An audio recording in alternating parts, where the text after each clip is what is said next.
So, hello guys, welcome to the People's Polity and we have completed our first lecture and आज हम लोग अपना second lecture start करने जा रहे हैं. The first lecture we have studied the basic fundamental definitions of what is state, what is polity, what is constitution, sovereignty. First of all हम लोग ऐसा करते हैं कि एक शॉर्ट रिवीजन कर लेते हैं जो the concepts that we have studied already and then after we will continue with the new concept जिसको कि बोलते हैं कॉन्स्टिट्यूशनलिज्म. सो आज हम लोग कॉन्स्टिट्यूशनलिज्म से स्टार्ट करेंगे. Constitutionalism is one of the major facets of the constitution, modern state, modern welfare state जिसको कि हम लोग बोलते हैं. इसका थोड़ा जो समरी है वो फर्स्ट लेक्चर में भी हम लोगों ने देखा था, बट इन डिटेल आज हम लोग इसको स्टार्ट करेंगे. सो इससे पहले हम लोगों ने क्या कर लिया है, we have studied in the first lecture introduction जो हम लोग देख रहे थे. Excuse me. उसमें हम लोगों ने देखा था the first thing what is state. State का डेफिनेशन हम लोगों ने देखा था and we have seen the origin of the state. State का ओरिजिन कहाँ से हुआ, function of the state, okay, and the existence of state, its components, किस किस कंपोनेंट्स की आवश्यकता है, जो नेसेसिटी होती है, कुछ सर्टेन कंपोनेंट्स हैं, 2-3 कंपोनेंट्स, जिसके बाद जो स्टेट जो है एज एन एंटिटी फॉर्म होता है. उसमें सबसे पहला चीज़ हम लोगों ने देखा था कि एक टेरिटोरियल डिमार्केशन होना बहुत ज़रूरी है. Territorial demarcation is very necessary. Then after एक गवर्नमेंट होना बहुत ज़रूरी है. गवर्नमेंट इन सेंस की एक source of power, legitimate source of power. Now इसके साथ एक वर्ड लेजिटिमेट लग जाता है. और लेजिटिमेट दो तरीके से, दो जो कॉन्सेप्ट्स होते हैं. जो सबसे पहले जो स्टेट का कॉन्सेप्ट था जिसमें कि किंग्स होते थे और एक मोनार्की रूल होता था या फिर किंग जो है वो रूल करता था. तो legitimacy was not from the people, legitimacy was from the divine. तो कहते थे कि डिवाइन अथॉरिटी है जिसके थ्रू हम रूल कर रहे हैं. Now whatever the kind of legitimacy there can be, but उससे मैटर नहीं करता. मैटर ये करता है कि लेजिटिमेसी और एक पर्टिकुलर टेरिटोरियल एरिया है. So whether a king is saying that he is having the divine power to rule or people by themselves are electing somebody to rule on their behalf. So एक ही समय में different kind of states होते हैं. सो ये हो गया, एक सेंट्रल गवर्नमेंट या सेंट्रल पावर अथॉरिटी होना चाहिए और लेजिटिमेसी होना चाहिए. लेजिटिमेसी इन सेंस की एक सोर्स ऑफ अथॉरिटी जहाँ से कि वो अथॉरिटी जो है वो लेजिटिमेसी क्रिएट करता है. एंड देन आफ्टर एक ग्रुप ऑफ पीपल, एक like minded group of people जो है वो एक पार्टिकुलर पॉपुलेशन जो है वो उस टेरिटरी के अंदर जो रह रहे हैं, जो कि एक पार्टिकुलर अलाइनमेंट में है, पार्टिकुलर कल्चर से बिलोंग करते हैं या फिर पार्टिकुलर बैकग्राउंड से बिलोंग करते हैं, जिनका एक गोल, एक जो ओवरऑल जो गोल है या फिर ओवरऑल जो अलाइनमेंट है स्टेट के साथ वो सिमिलर तरीके का है, तो वो हो जाता है. एंड जब ये 3 चीज़ें मिलती हैं और देन उसके बाद आ जाता है सोवरेनिटी. सोवरेनिटी का मतलब हो जाता है the ultimate power source. Ultimate power मतलब कि आपको कोई फर्दर किसी भी तरीके का कंट्रोल या डायरेक्शन नहीं दे सकता. You are the authority unto yourself. आप अपने आप में जो है वो अल्टीमेट अथॉरिटी है, अल्टीमेट पावर जो है वो क्लेम करते हैं. और सोवरेनिटी ये भी बोलता है कि now you are a sovereign, so nobody can interfere, and if somebody will interfere from the outside then you have this power to use force for defending yourself. Okay, so sovereignty outer forces से अपने आप को defend करने का right create करती है और inner area में अपना कंट्रोल को 100% करती है. जहाँ पे कि अगर एक स्टेट जो है वो सोवरेन है तो वो बोलता है कि एनी काइंड ऑफ कंट्रोल और डिसीजन मेकिंग और जो फंक्शन है वो पूरा का पूरा जो इंडिपेंडेंस है वो लाई करता है स्टेट. जो पावर है वो स्टेट के पास लाई करता है. ओके, सो दीज 3-4 कंपोनेंट्स है. Now state as a subject is not not in the syllabus of the polity. That is why there is no need of going much deeper in this particular topic. But overall मैं आपको idea देना चाहता हूँ कि state होता क्या है, because कि स्टेट से ही ऑरिजिन होता है सभी चीज़ों का. स्टेट से ही पॉलिटी आई, पॉलिटी में ही कॉन्स्टिट्यूशन का एप्लीकेशन है, और कॉन्स्टिट्यूशन के अंदर ही हम लोगों का syllabus of the Indian constitution जो पढ़ना है। बट इसका जो बेसिक पिलर है जहाँ से ये ऑरिजिनेट होता है, सो नेचर ऑफ द स्टेट में हम लोगों ने देख लिया कि 3-4 चीज़ें देखी थी, जिसमें कि टेरिटोरियल डिमार्केशन हो गए, एक गवर्नमेंट सोल अथॉरिटी और लेजिटिमेसी कहाँ से कैरी होता है ये देखा हमने, सोवरेनिटी कैसे क्रिएट होता है एंड सोवरेनिटी का इंपॉर्टेंस क्या होता है स्टेट को डिटरमाइन करने में। अगर एक स्ट्रॉन्ग स्टेट है तो उसका सोवरेनिटी भी बहुत ज़्यादा स्ट्रॉन्ग होता है, अगर उसके सोवरेनिटी को कोई ब्रीच कर सकता है तो एक बहुत ही वीक स्टेट को दिखाता है। Okay, so and then after उसके बाद आप उस पार्टिकुलर, जैसे इंडिया है तो इंडिया में एक पॉपुलेशन है जो कि एक पार्टिकुलर कल्चर से बिलोंग कर सकते हैं, एक पार्टिकुलर फेथ से बिलोंग कर सकते हैं, एक पार्टिकुलर गोल कैरी करके चल सकते हैं, एक nature of living and societal structure जो है वो सेम होता है, सो सिमिलैरिटी होता है उसमें। So there is an identification जो होता है सेम होता है जो उस टेरिटोरियल एरिया में रह रहे होते हैं। तो these 3-4 things are very important for the construction of a state. Then after second हम लोगों ने पढ़ा था polity. Okay, so what is polity? So polity is only the nature of governance.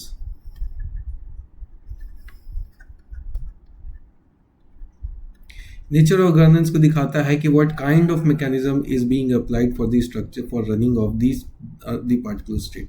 जैसे कि किसी पार्टिकुलर स्टेट में आप कह लीजिए कि पार्लियामेंट्री फॉर्म ऑफ गवर्नमेंट है, ओके, किसी में प्रेसिडेंशियल फॉर्म ऑफ गवर्नमेंट है, किसी में मोनार्की है, ओके, किसी में ओलिगार्की है।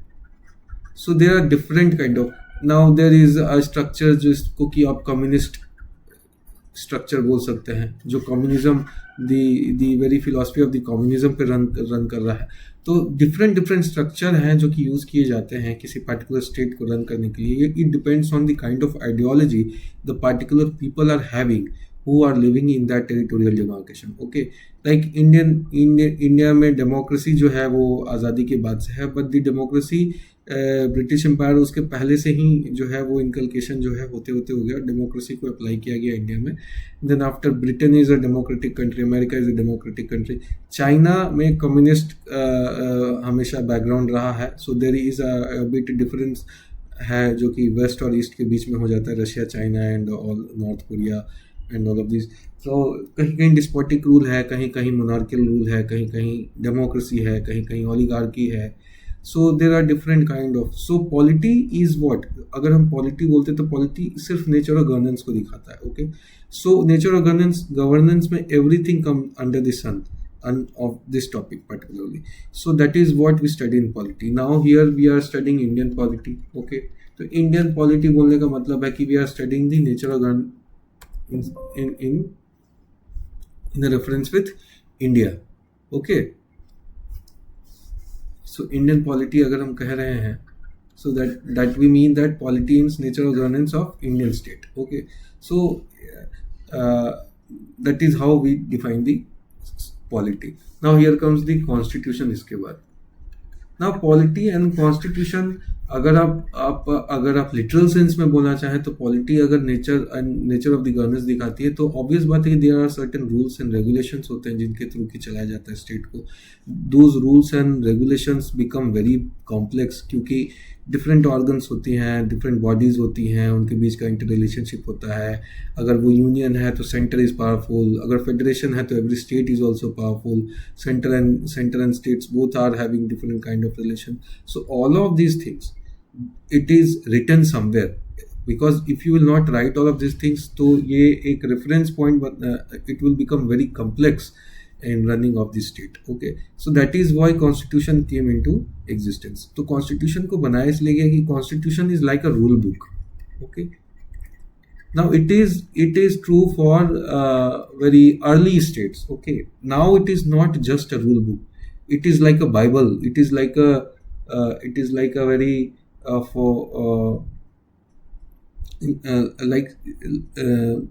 what can we say, that a book which is very holy to the state. Okay, for the citizens के लिए बहुत ज़्यादा इंपॉर्टेंस कैरी करने वाली, एग्जिस्टेंस को उनके और उनके राइट्स को इस्टेब्लिश करने के लिए कॉन्स्टिट्यूशन का यूज़ किया जाता है.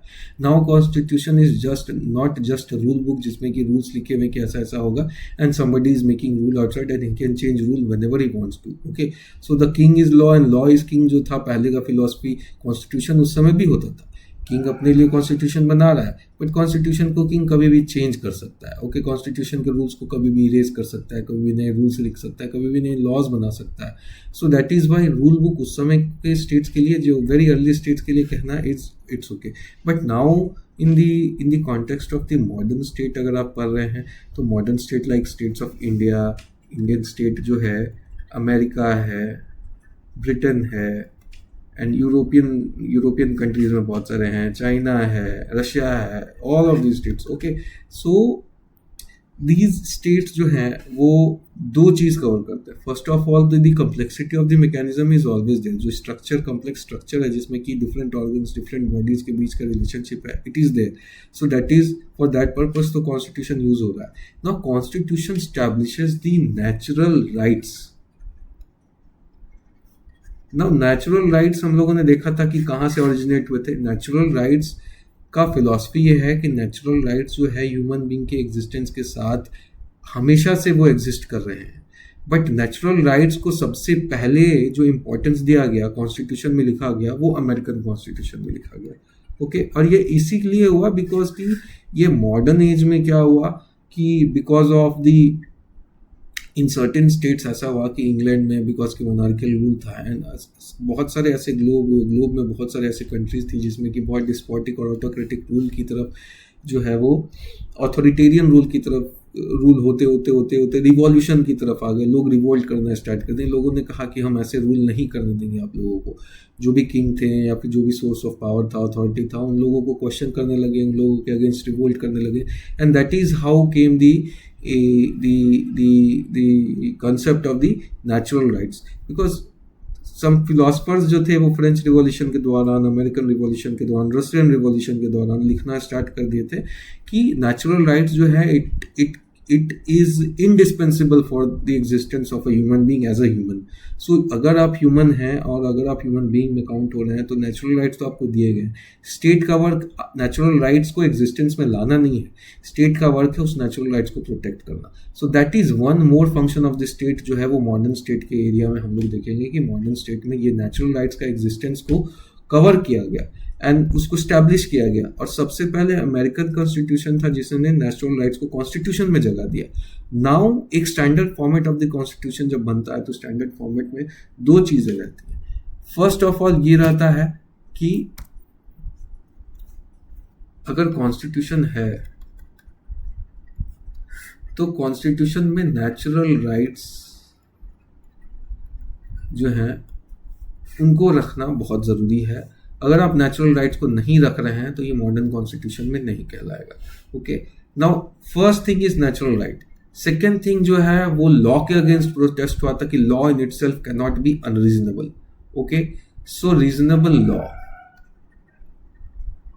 Reasonableness in law. अब क्या हुआ कि लॉ जैसे ही बोलते हैं हम, तो लॉ बोलने का मतलब ये सब मॉडर्न फिलॉसफी का पार्ट हो जाता है। बिकॉज कि जो मॉडर्न रिवॉल्यूशंस आप पढ़ेंगे जो कि वर्ल्ड हिस्ट्री का पार्ट है एंड फर्दर में अदर सब्जेक्ट्स का भी पार्ट है जिसमें, बट कोर एरियाज में वर्ल्ड हिस्ट्री में पढ़ते हैं, जिसमें कि American, French and Russian revolutions are three most important revolutions and further there are many other revolutions also. बस इन रिवॉल्यूशंस को डिटेल में पढ़ा जाता है। प्लस कि इंडियन इंडिपेंडेंस हिस्ट्री जो है उसमें पढ़ेंगे तो हम लोग देखेंगे कि काफ़ी बार ऐसा हुआ कि नेचुरल राइट्स को वायलेट करने की कोशिश की गई और लोगों ने प्रोटेस्ट किया, अपने नेचुरल राइट्स को रिस्टोर किया। ओके, सो नेचुरल राइट्स जो है becomes one of the major philosophy of the constitution. इसके बिना दिस इज इंडिस्पेंसिबल, इसके बिना आप कॉन्स्टिट्यूशन नहीं क्रिएट कर सकते। कोई भी मॉडर्न स्टेट ये कॉन्स्टिट्यूशन नहीं क्रिएट कर सकता।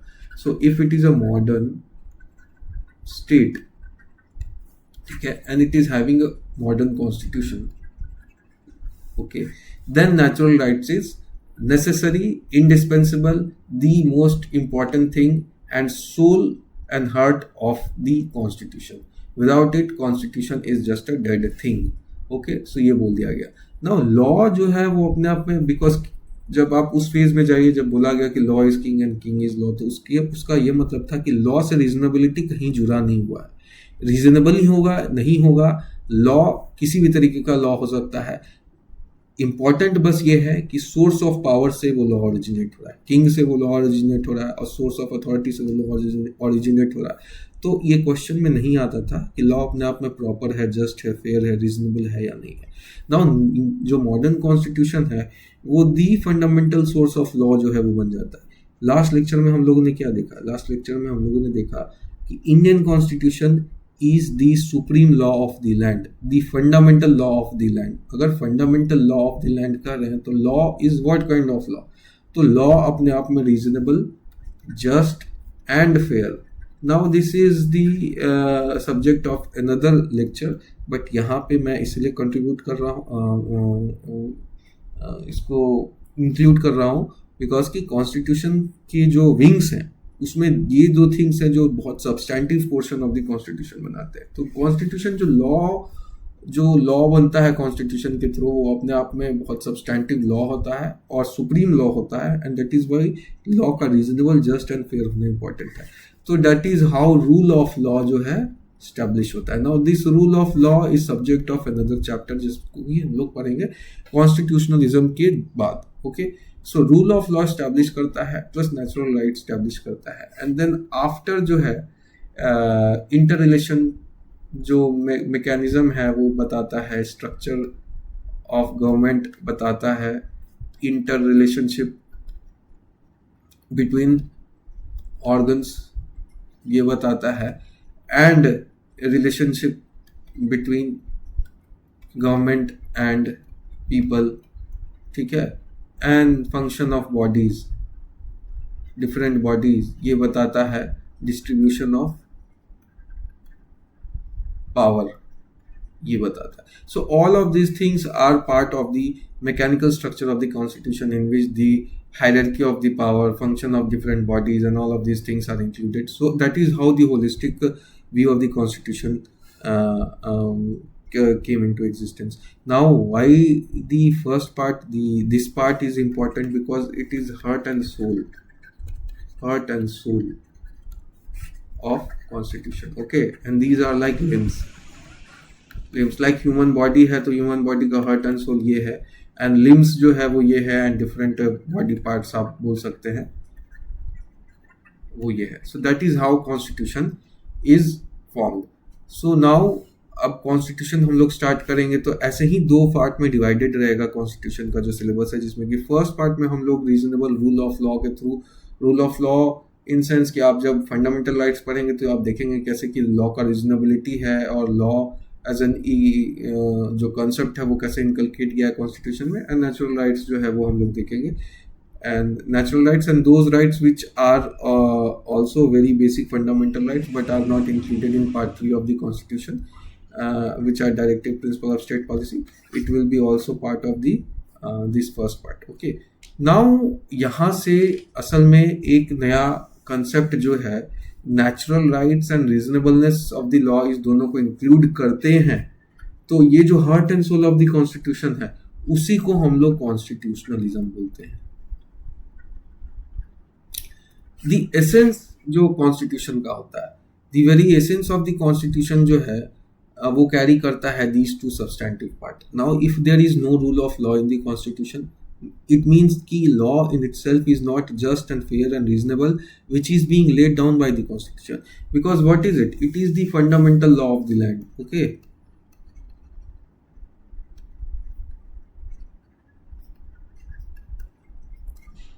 constitution is the fundamental law of the land। आप इसको याद रखिएगा because कि the questions always come in the exam in UPSC always as well as in the other exams also as to what the fundamental rights or what is the fundamental law of the land and the supreme law, laws of all law, ये सब जो connotation से वो use किए जाते हैं constitution को define करने के लिए। कॉन्स्टिट्यूशन सुप्रीम लॉ को ले डाउन करता है, एंड दैट सुप्रीम लॉ के अंडर जो है बाकी भी जितने लॉज हैं वो आते हैं, बट ऑल आर दी सब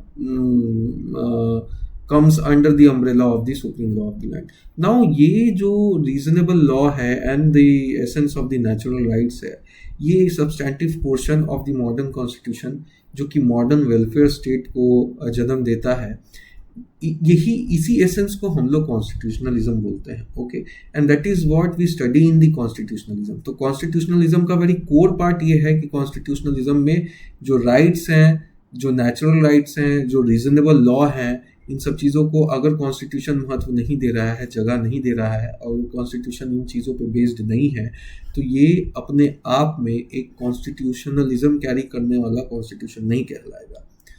और अगर मॉडर्न स्टेट है और उसमें ये सब चीज़ नहीं है, तो that constitution is in itself a dead letter for the citizens, for the persons who are residing in that state. Okay, so now we start with the new topic that we are having, that is the constitutionalism. Okay, now you see, एक constitutionalism refers to the political and legal doctrine that limits the government authority by binding the state to the set of fundamental laws embodied in the constitution. Now here comes the one more new concept, that is the form of limited government. अब limited government से क्या सुनते हैं, समझते हैं. Now it is also a part of salient feature of the constitution, जो कि हम लोग पढ़ेंगे. तो कुछ चीज़ें तो हम लोग पहले से ही क्लियर कर लेंगे. सेलियंट फीचर में पहुंचने से पहले आपको ये जो बेसिक स्ट्रक्चर जो है वो स्टार्ट हो जाएगा बनना. तो you can in by yourself you can understand the concepts which are which forms the basic feature and salient feature of the constitution. Now here comes the concept of the limited government. इस पे हम लोग आएंगे अभी. At its core, the constitutionalism is the idea that government should be limited by the law and must function according to the constitution, not above it. It is the opposite of the arbitrary and absolute rule. Modern political thoughts draw a distinction between constitutionalism and constitution. A country may have the constitution but not necessarily a constitutionalism that we have studied right now. So while the constitution is simply a document that lays down the state is governed, constitutionalism is a philosophy or system of the governance that ensures power is limited, fundamental rights of the citizens are protected and rule of law is preserved. तो दो चीज हम लोगों ने देख लिया. Now power is limited form of government क्या है, that we will see. When we say limited form of government, okay, now ये जो limitation है गवर्नमेंट पे, is it a positive thing or is it a negative thing? Now आप ध्यान दीजिए, constitution in itself is a limited form of government or not? Limited form of document or not? आप एक document बना रहे हैं जिसका कि एक लिमिट है, बिकॉज कि उसमें जो चीज़ें लिखी गई हैं वो भी लिमिटेड हैं. सो कॉन्स्टिट्यूशन अपने आप में एक लिमिटेड फॉर्म ऑफ डॉक्यूमेंट हो जाता है. ये अनलिमिटेड कब होता? अगर आप इसको सुप्रीम लॉ नहीं बोलते. अगर इसको सुप्रीम लॉ नहीं बोला जाता और ये जो पावर है, ये किंग या जो अथॉरिटी है वो अपने पास रखता, कि जो अल्टीमेट पावर है, कि though we have the constitution but the ultimate power to decide what will be the supreme law or not will reside with the king or with the authority which is having the power. Then क्या होता कि this document जो है, इसका necessity ही, इसका जो compulsion necessity है या इंपॉर्टेंस है, वो अपने आप में डाइल्यूट हो जाता और ये जो हो जाता अनलिमिटेड सोर्स ऑफ पावर हो जाता. बिकॉज इस पे तो कोई चेक नहीं है, ये तो इनके दिमाग में जब जो आएगा तब करेंगे. ठीक है, जब किसी को मरवाना हो गया, टंगवाना हो गया, एग्जीक्यूट करना हो गया, कोई लॉ पास करना हो गया, अपने फेवर में काम करना हो गया, कहीं बम गिरवाना हो गया, whatever kind of things coming on in the mind of the authority जो है वो होते रहेगा. And that is how major जो portion of the history of the human being में इसी तरीके का रूल जो हुआ है. धीरे धीरे जो है reasonableness in the decisions of the kings and monarchs and the reasonability of the law after certain revolution and certain uprising on the part of the citizens and the member of the state जो है वो धीरे धीरे आने लगा. But अब देख रहे हैं, this is called the unlimited source of power.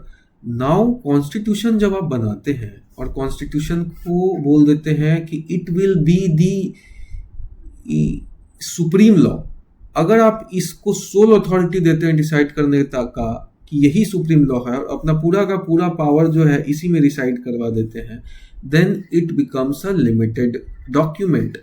Okay, a limited form of document, it means कि the power itself is limited, and the power itself is limited का मतलब क्या है कि the government which will form out of this document will also be limited. Okay, so this give rise to limited form of government. देखा, ये limited document है जो कि लिमिटेड फॉर्म ऑफ गवर्नमेंट को राइज कर रही है, एंड दो दिस गवर्नमेंट, ठीक है, this government will be a sovereign, ठीक है, सोवरेन स्टेट में रूल करने वाला गवर्नमेंट है, बट ये एक लिमिटेड सोवरेनिटी जो है,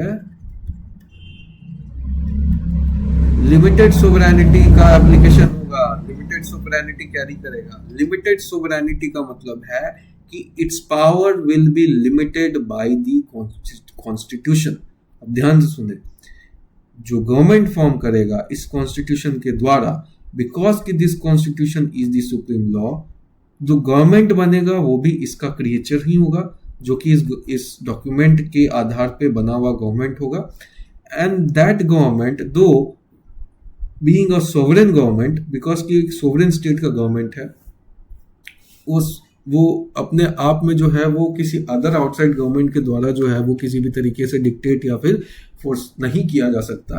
वो इंडिपेंडेंट अपने स्टेट को चलाने वाला गवर्नमेंट बनेगा, बट एक लिमिटेड सोवरेनिटी के अंदर काम करेगा। ओके, द अल्टीमेट सोवरेनिटी कहाँ लाई करेगा वो हम लोगों ने कल देखा था। Ultimate sovereignty lies with the people. In context of India, ultimate sovereignty, India case में ultimate sovereignty lies with the people. Okay, so the government which is forming out of this document is in itself a limited government. Okay, government limited है because कि एक limited document के द्वारा है, दो that document अपने आप में supreme law of the land है, बट वो लिमिटेड है। सो एक बार और हम लोग इसको क्लियर करते हैं। You are having a when we say that limited government concept, what is the limited form of government concept? So you are having a people, first of all, okay, people ने बनाया constitution. अब यहाँ पे हम लोगों ने कल देखा था क्या कि कॉन्स्टिट्यूशन असेंबली फॉर्म हुआ था, and that constitution assembly was given the task of forming a constitution for India. Now they have form the constitution, a constitution came in force, constitution assembly जो है अपने आप डिसॉल्व हो गया, constitution authority में आ गया 1950 के बाद से, एंड देन ये कॉन्स्टिट्यूशन में ही जो है इसको बोला गया supreme law of the land.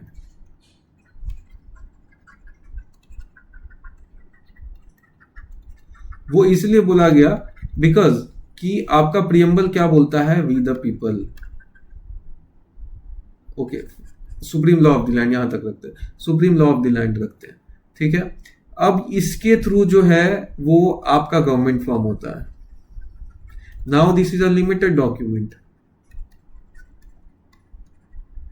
ठीक है। अब यहां से जो गवर्नमेंट फॉर्म होगा वो गवर्नमेंट क्या होगा, क्रीचर ऑफ कॉन्स्टिट्यूशन, ठीक है, क्योंकि पार्लियामेंट होगा ये कहां पे ले डाउन किया गया, कॉन्स्टिट्यूशन में ले डाउन किया गया, ठीक है। तो कॉन्स्टिट्यूशन के बाहर ही, कॉन्स्टिट्यूशन के अंदर से ही जो उस प्रोसेस को फॉलो करते हुए जो है वो गवर्नमेंट का फॉर्मेशन हुआ।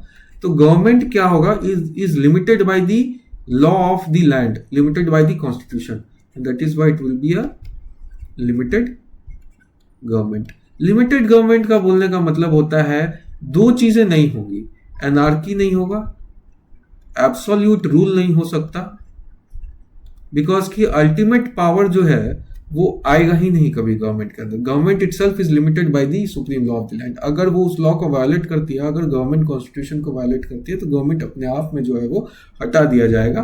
पीपल जो है उसको हटाने का पावर कॉन्स्टिट्यूशन में रखे हुए हैं। सो एब्सोल्यूट रूल नहीं जा सकता है। Okay, it will be limited by the supreme law of the land.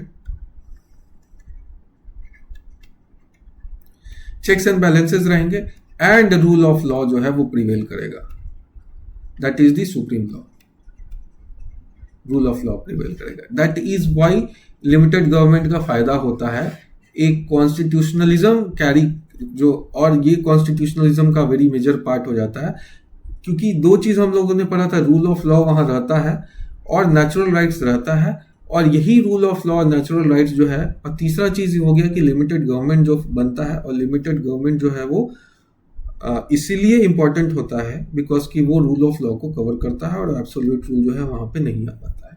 Now और तीसरा चीज क्या है कि सोवरेनिटी जो होता है वो लिमिटेड होता है, लिमिटेड सोवरेनिटी कैरी करता है। सो गवर्नमेंट भी एक सर्टेन सोवरेनिटी कैरी कर रहा है, ठीक है, by the very virtue of being in the existence coming out of the constitution, government is sovereign, ठीक है, the parliament is also having the sovereignty of ruling the state, okay, but that is limited in sense कि the very power coming out of the constitution उसी के four corners में जो है वो rule करेगा। that limited sovereignties जो है वो absolute rule authoritarian rule में जाने से रोकती है और एक sensible और rule of law follow करने वाला गवर्नमेंट को क्रिएट करती है। Now that is what the very essence of the constitutionalism. Constitutionalism ये इंश्योर करता है, constitutionalism ये इंश्योर करता है कि रूल ऑफ लॉ रहे, नेचुरल राइट्स जो है वो फॉलो हो, लिमिटेड फॉर्म ऑफ गवर्नमेंट रहे, और जो गवर्नमेंट है वो लिमिटेड इस सोवरेनिटी जो है वो एक्सरसाइज करे, ठीक है। एंड ये सब रहेगा तो एक reasonable state welfare, modern state का जन्म होगा, एक स्टेट जो कि रिस्पेक्ट करता है लॉ को, जो कि जस्ट और रीजनेबल है, ओके, एक स्टेट जो कि आर्बिट्ररीनेस से, आर्बिट्ररी रूल से दूर रहता है, एब्सोल्यूट रूल से दूर रहता है, और लिमिटेड गवर्नमेंट और लिमिटेड पावर के अंडर कंटेन्ड रहता है।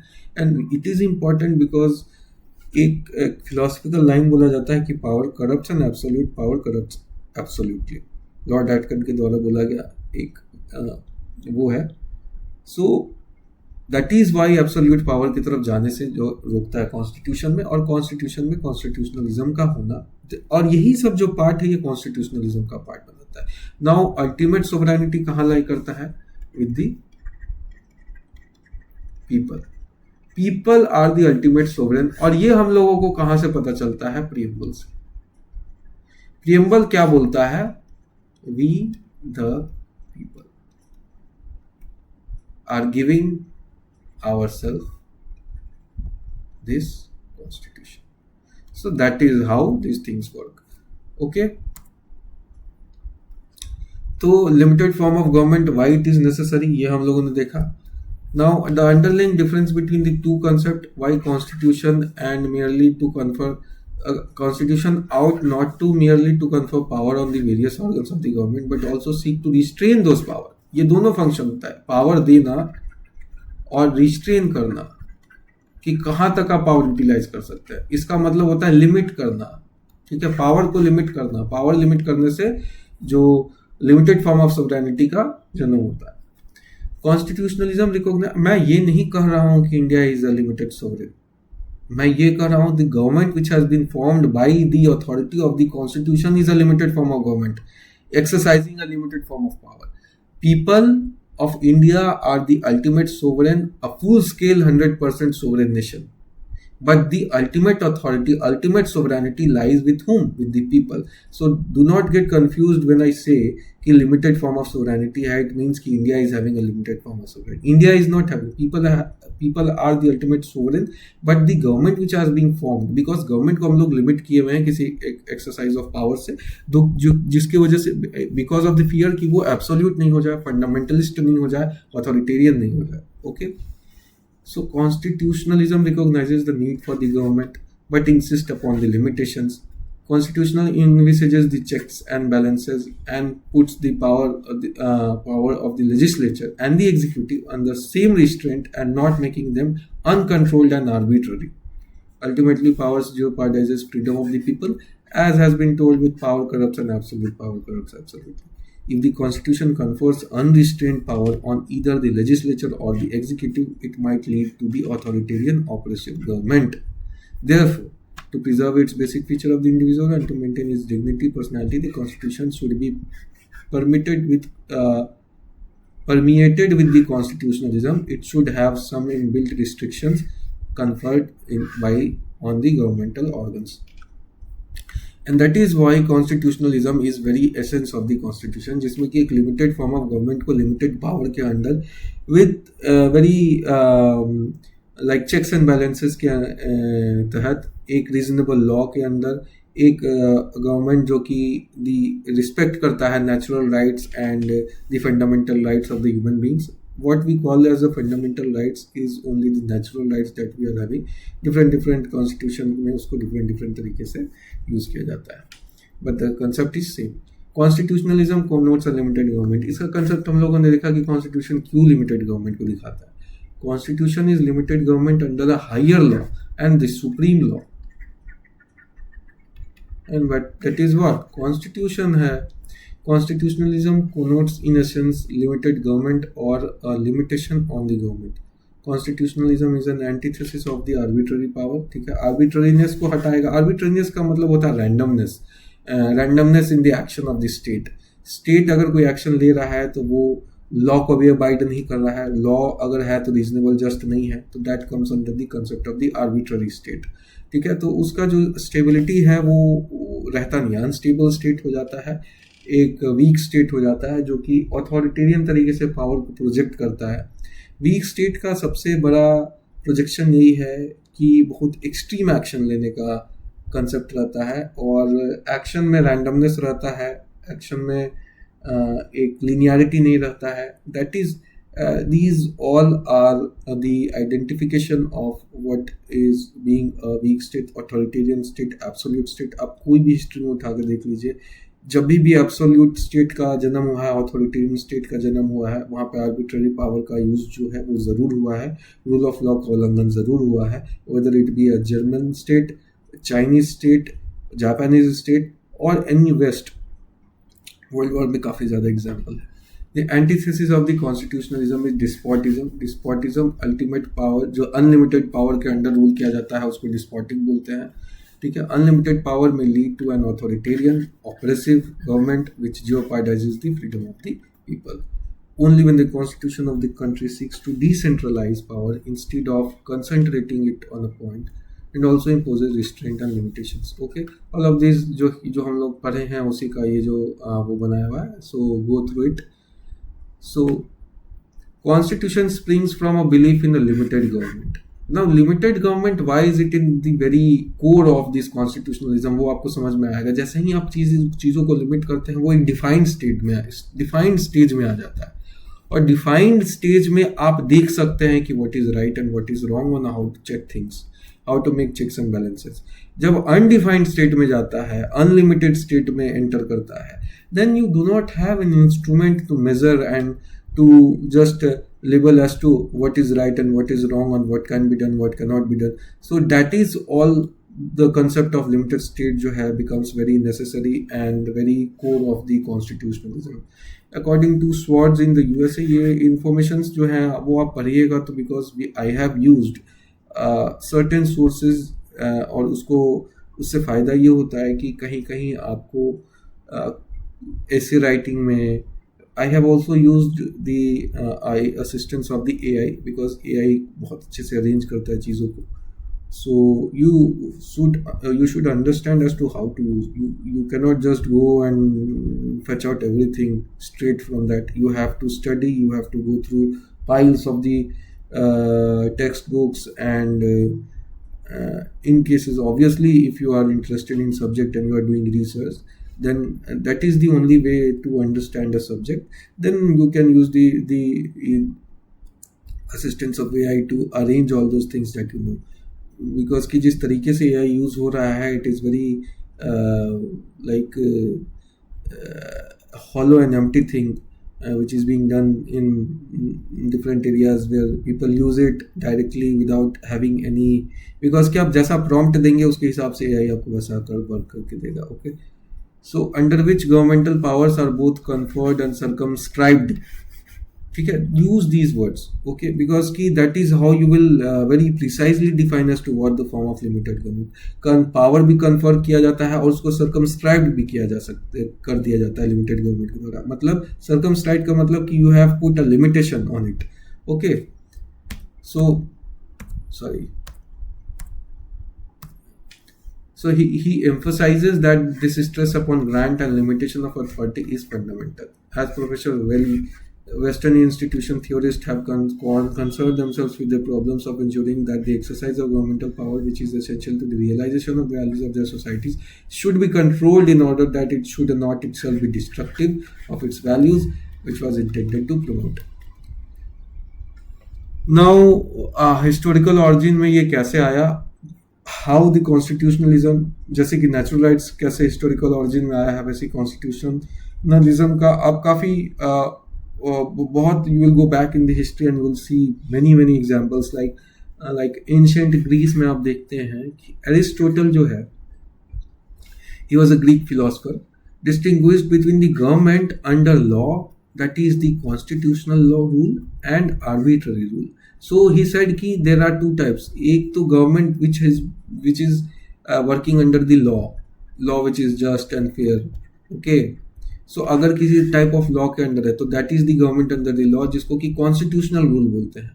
constitutional rule बोलने का मतलब कि rule of law जो है वो prevail कर रहा है, and that is arbitrary rule और tyranny. So here जो concept of constitutional rule है वो था वहाँ पे। रोम had the idea of republicanism and civic virtue, though in a very nascent stage जो है, but वहाँ पे था। Medieval यूरोप में आप देखते हैं कि thinkers began to argue that kings were bound by the divine and natural law.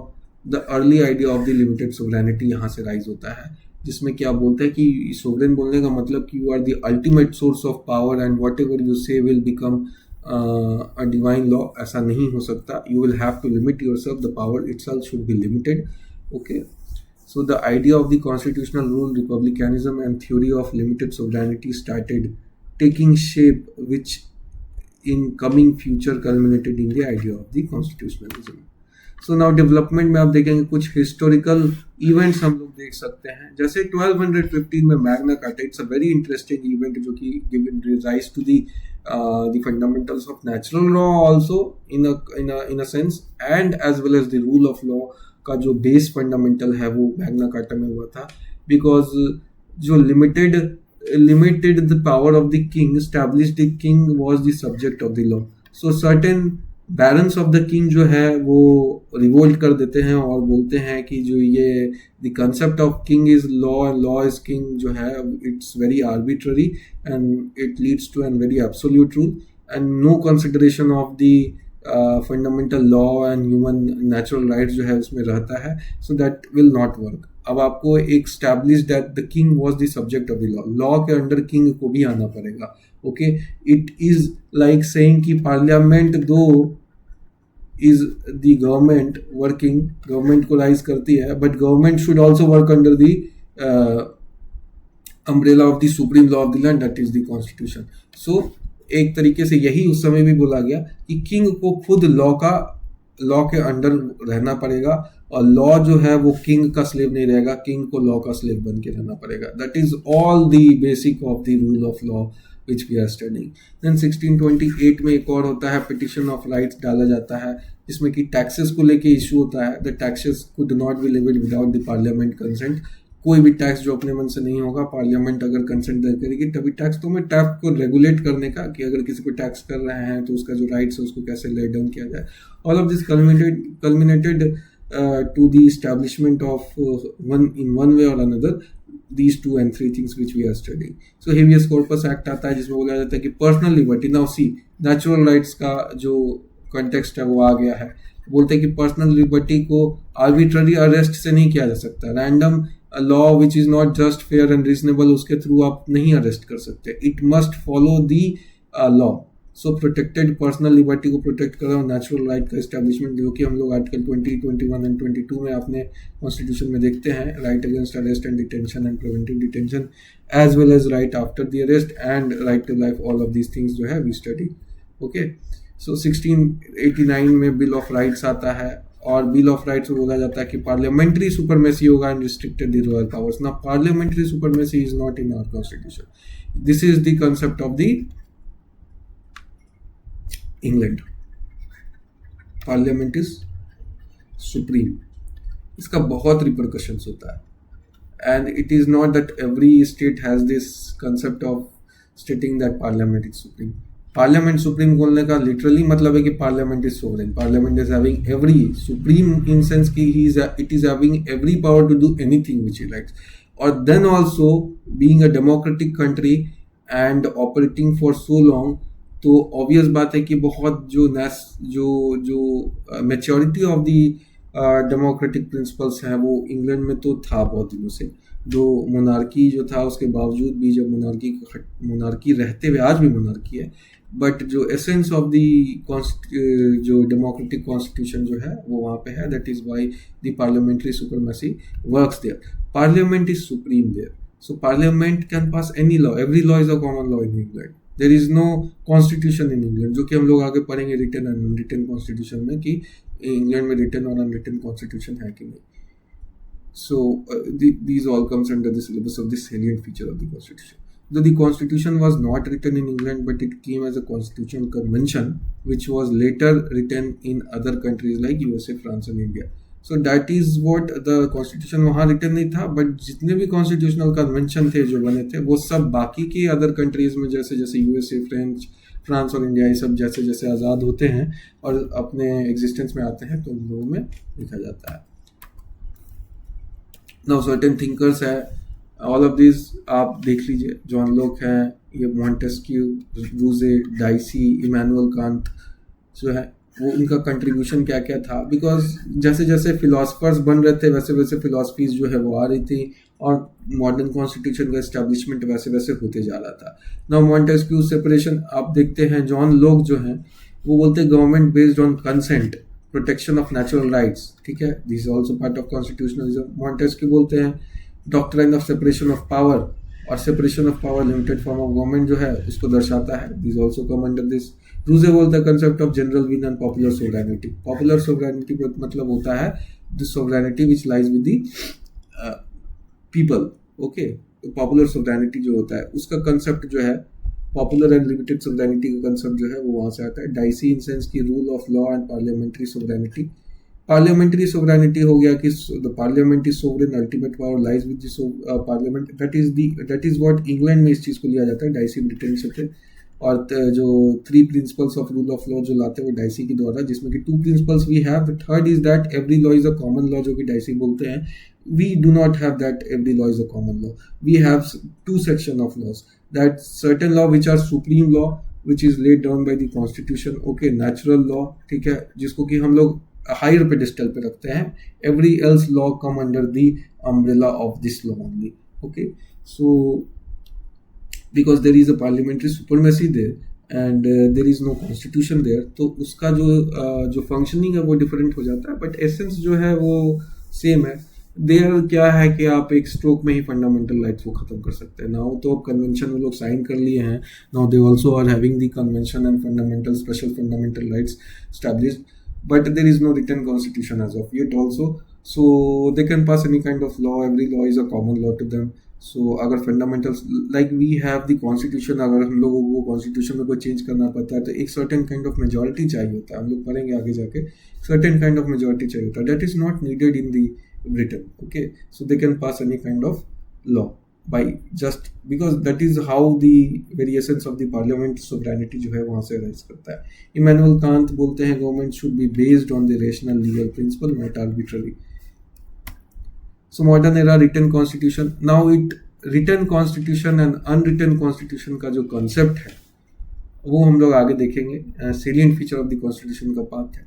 अभी इस जो रिटन कॉन्स्टिट्यूशन का, अनरिटन कॉन्स्टिट्यूशन का मतलब ये नहीं होता है कि the country is not having the constitution.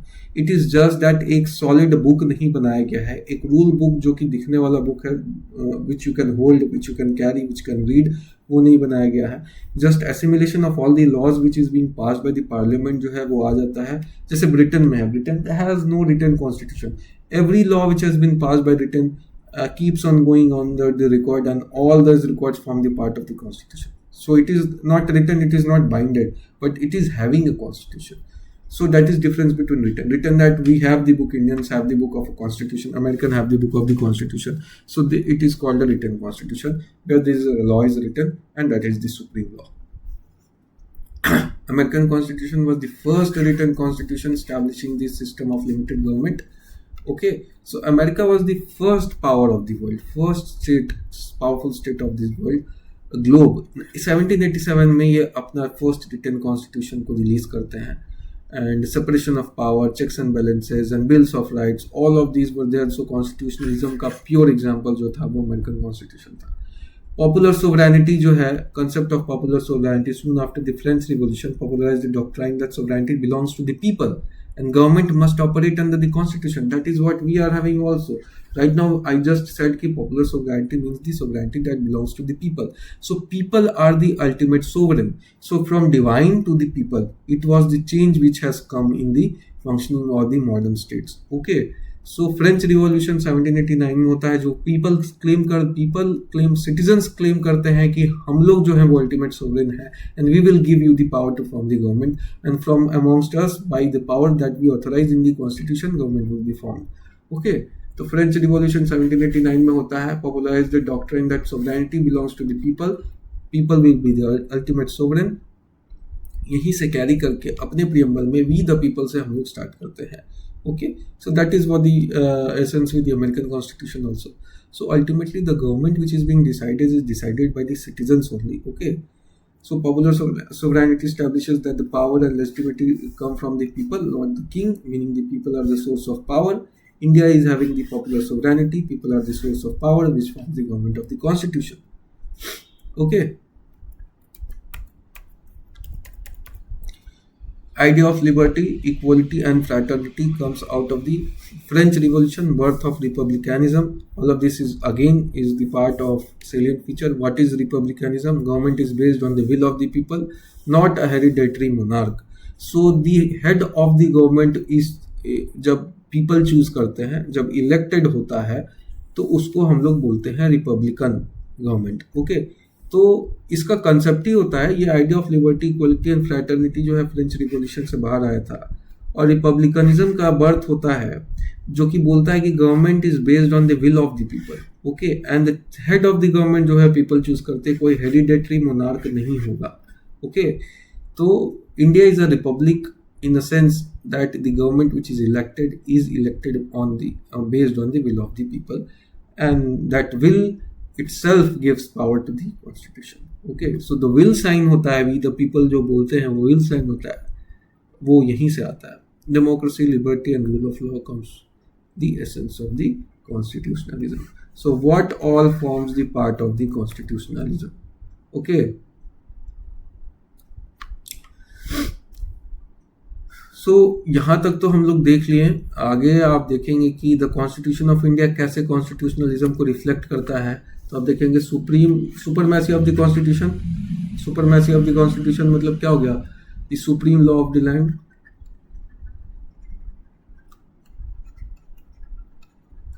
Rule of law, separation of power. ठीक है, separation of power and checks and balances, all of this limited form of government. Okay, यहाँ भी है protection of fundamental rights, natural rights का जो protection है, protected है.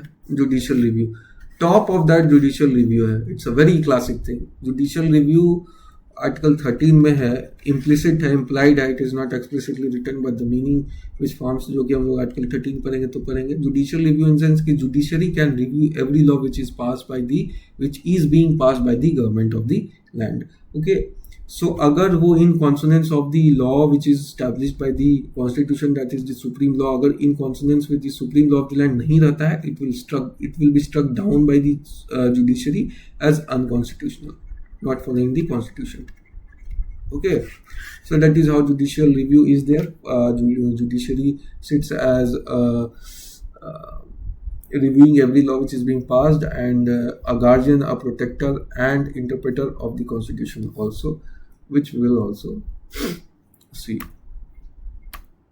Okay, so that is all for now. We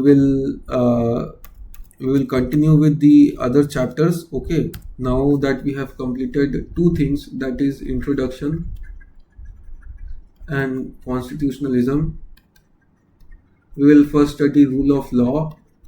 rule of law जो कि हम लोगों ने आई थिंक कि कवर कर ही लिया है. Just for the introduction sake and for the sake of completing the chapter we will go through rule of law also.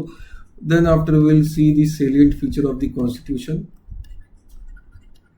Feature of constitution, salient feature of constitution के बाद we will go through preamble, introduction or summary. Okay, introduction as well as summary, it is preamble, and then after we'll start with the fundamental rights, that is part 3. Okay, so we are here, we will complete slowly, we will go very deep, we'll understand every concept, and I will try my best to explain every concept to you. Okay, thank you and have a nice day.